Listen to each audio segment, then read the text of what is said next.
Hello, greetings to every one of you, and welcome to our today's general knowledge class on the topic the Foumban Constitutional Conference and related knowledge with I myself, Sir Godwill Yakum. So, in today's lesson, we are going to be looking at a key moment in the history of Cameroon, something that played a pivotal role in the country's political development, especially in the context of unification between French Cameroon and British Southern Cameroon. I would like you to know that the Foumban Conference of 1961 marked the formal discussions that led to the creation of a unified republic that was blended by diverse regions, cultures, and languages of the two main territories, which included the French Cameroon and the British Southern Cameroon.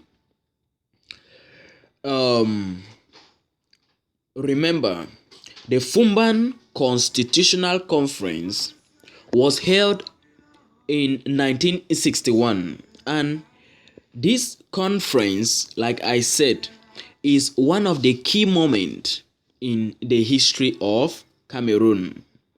So for you to have a good knowledge of the political evolution of Cameroon, you have to know in details the Foumban Constitutional Conference. And we're going to start by looking at a background or the context. The British colony of Cameroon, meaning the Southern Cameroonians, was administered by the British under a mandate from the League of Nations. Remember, the League of Nations was created after World War One, and World War One, at the end of World War One, the League of Nations was created in 1919 to cater for war peace. And when the League of Nations failed to care for war peace, the Second World War came about. And when the Second World War came, it put an end to the League of Nations.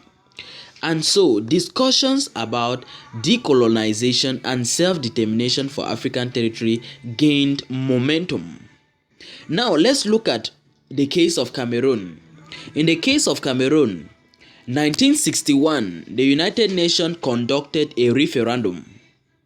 This referendum was for the population of British Cameroon, I mean the Southern Cameroonians, to choose whether they are going to join La République du Cameroun or the Republic of Cameroon, or to join Nigeria.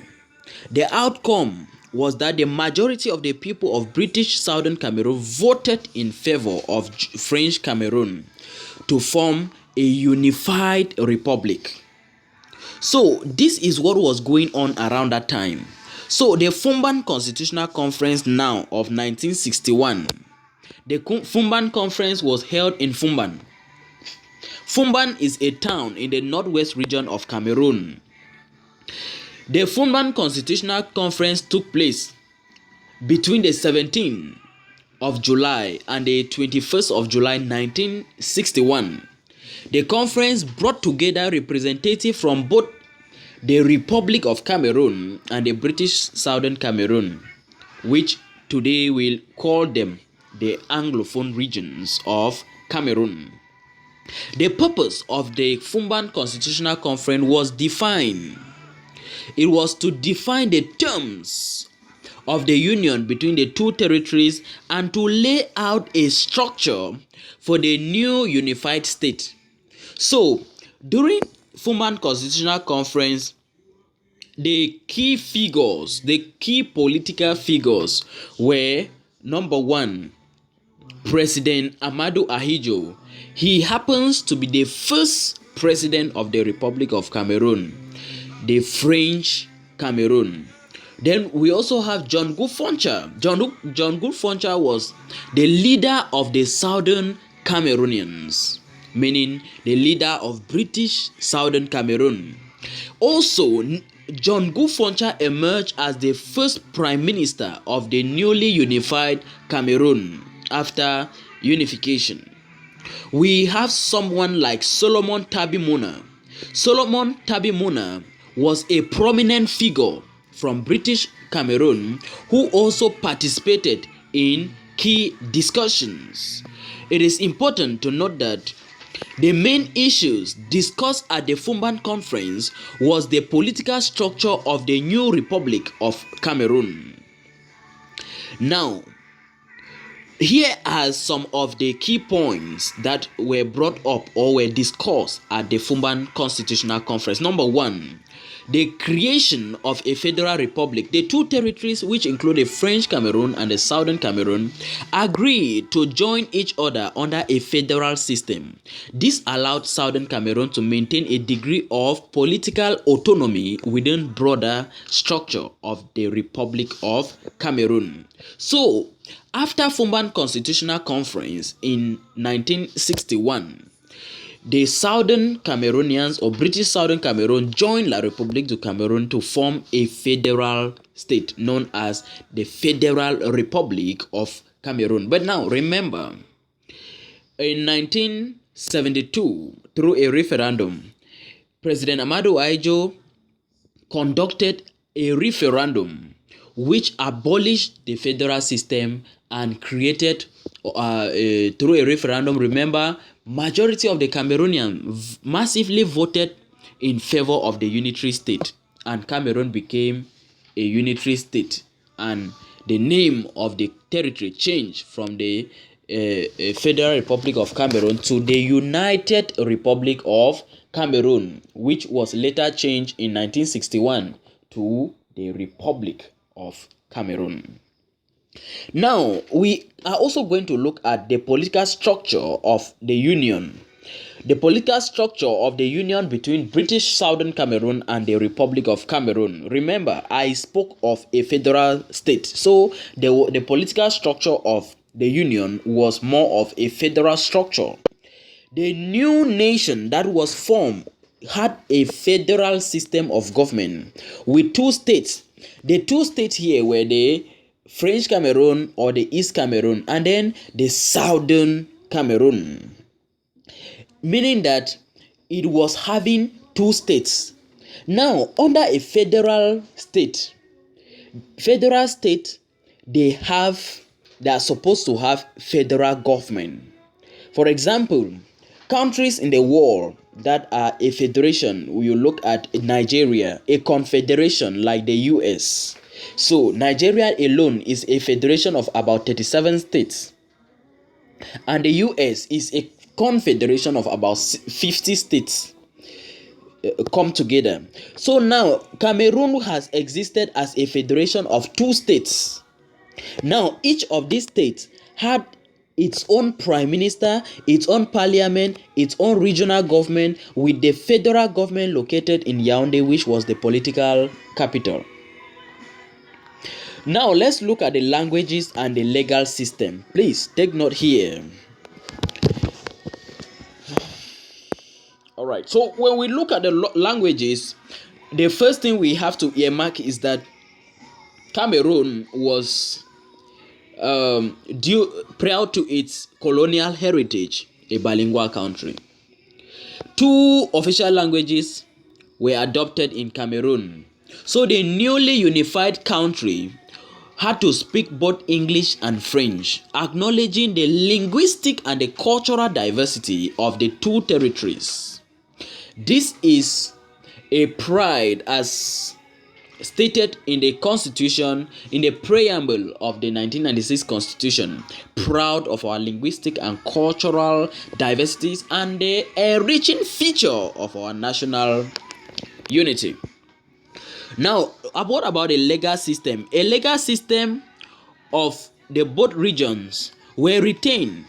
The French civil system was to apply in East Cameroon, while in South Cameroon, the common law or the British common law was supposed to govern the people of Southern Cameroon. So that is why we say Cameroon has a bijural a judiciary, legal system. The legal system of Cameroon is known as a bijural system. Why? Because we have two legal systems. We have the civil law system and we have the common law system.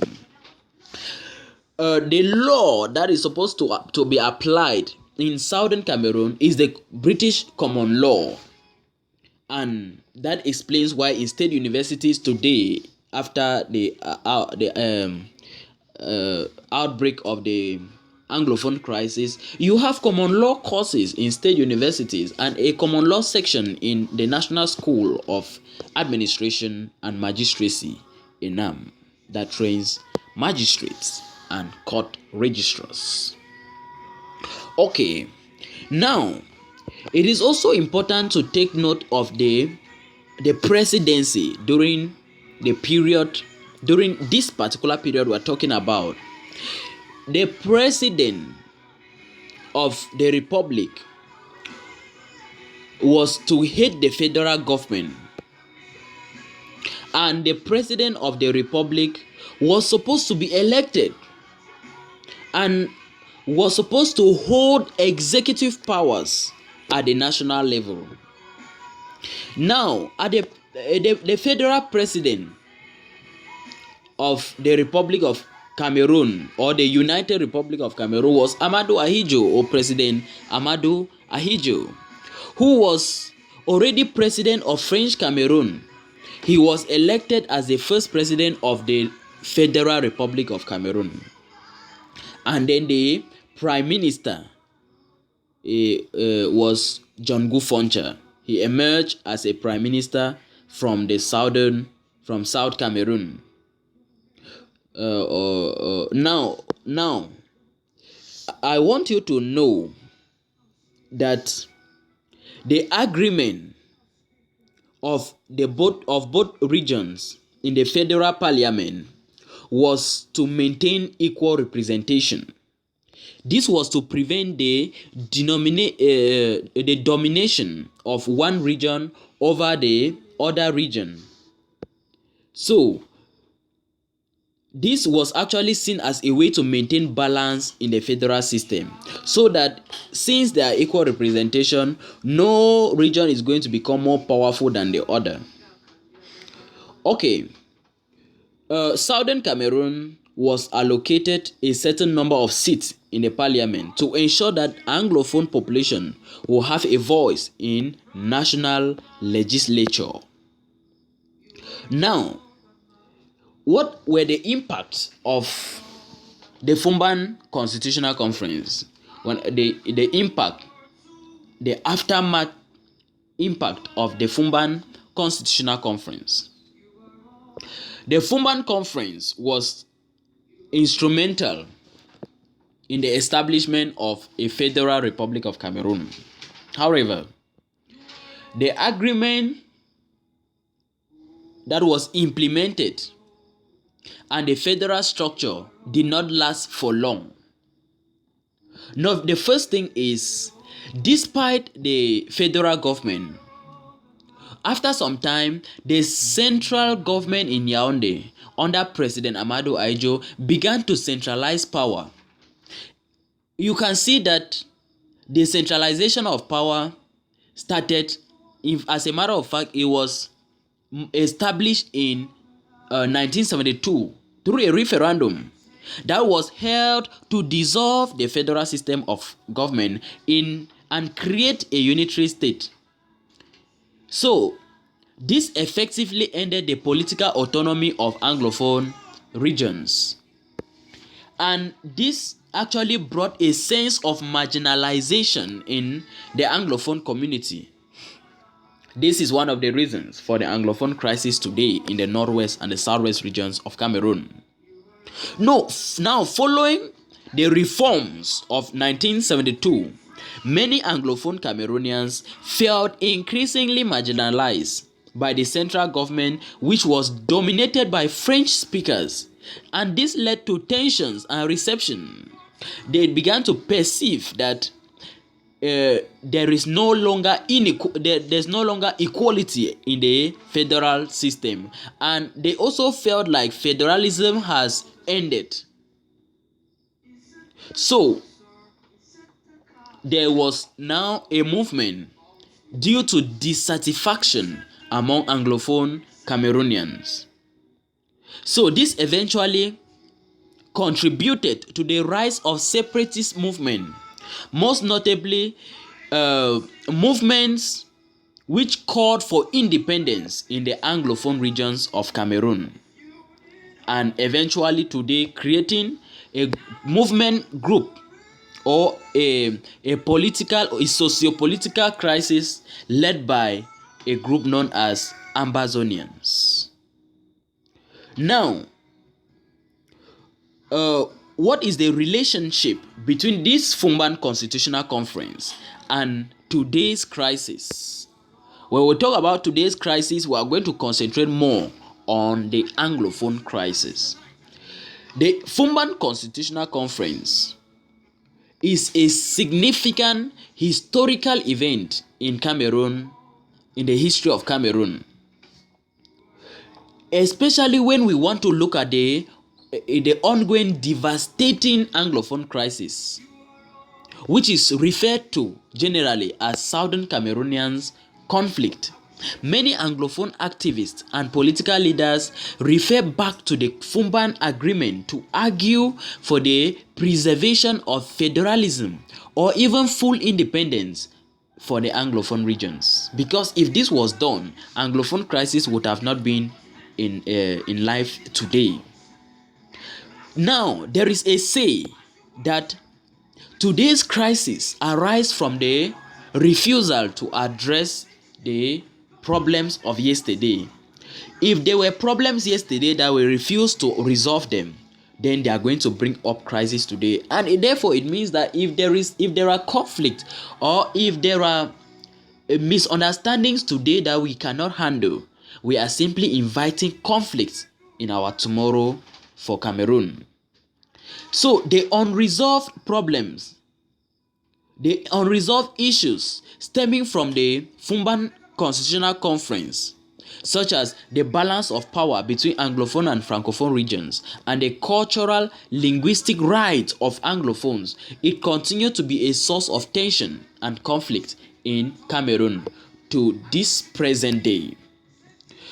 I want you to also know that when we talk of Foumban Constitutional Conference, before the Anglophone representative went down to Foumban, they had a small conference in Bamenda. We call it the Bamenda Conference. And the reason for the Bamenda Conference was just to come out to lay down some of the things that they are going to propose when they come for at the level of the Foumban Constitutional Conference. But it is going to be shocking that most of their important points that they penned down at the Bamenda Conference was not accepted at Foumban, or it was not considered at Foumban.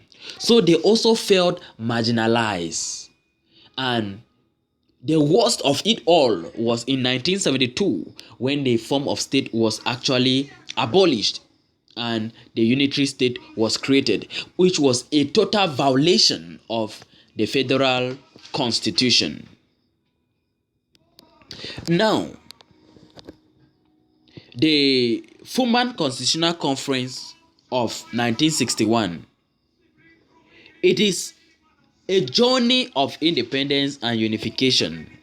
It is through this constitution, this conference, that Anglophones and Francophones came together. It marked the coming together of the political elite of two different entities to form a federal state known as the Federal Republic of Cameroon. So political elite from Southern Cameroon and political elite from La République du Cameroun. Now, the Foumban Conference set the foundation for the creation of a federal republic that combined French and English-speaking regions in Cameroon. Each of them was having its own distinct history and cultural identity. As a matter of fact, a different colonial heritage. However, it is important to know that there was a failure at the maintenance of balance in the federal structure, and this contributed to political challenges and conflicts, particularly speaking the Anglophone crisis that we are facing till to this present day, right since 2016 October. And this ongoing crisis, it continues to affect the nation's stability, our unity, and it is a threat to Cameroon's unity. But it is important to know, for example, anytime the President of the Republic, His Excellency President Paul Biya, has the privilege to address the nation, he does not fail to remind us that Cameroon is one and indivisible, as highlighted by our constitution. The Republic of Cameroon shall be a decentralized unitary state, democratic, secular, and dedicated to social services. It shall be one and indivisible. So Cameroon remains a united nation. Cameroon remains a nation in which living together is a reality. Therefore, we make our linguistic and cultural diversity a blessing than a curse or than a challenge. We can make of our cultural diversity a blessing. Let's encourage intertribal collaboration. Let's encourage intertribal marriages.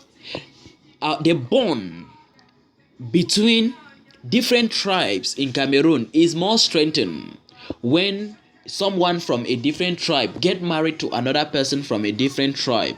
Look at it in this scenario. When a Bamileke man gets married to an Ewondo woman, now from that time the Ewondo people become his or her in-law, and then from that time the way he treat them, the way he relate with them is different because they have now become his in-law. Imagine if the president of the republic had wives from the 10 regions of Cameroon. As a result, Anglophone crisis is going to be him solving the problem of his in-laws than him solving the problem of his compatriots. So, let's encourage living together as it helps to enhance our nation's stability. I leave you with this quote. Great nations are a product of their citizens because no nation is born great. So if you see any nation that is great today, that nation was not born great, but it is a product of their citizens. Therefore, as a citizen of Cameroon, the greatness of Cameroon lies in your hands, in the hands of all the citizens. So thank you for taking the lesson, and then see you in our next lesson. Bye.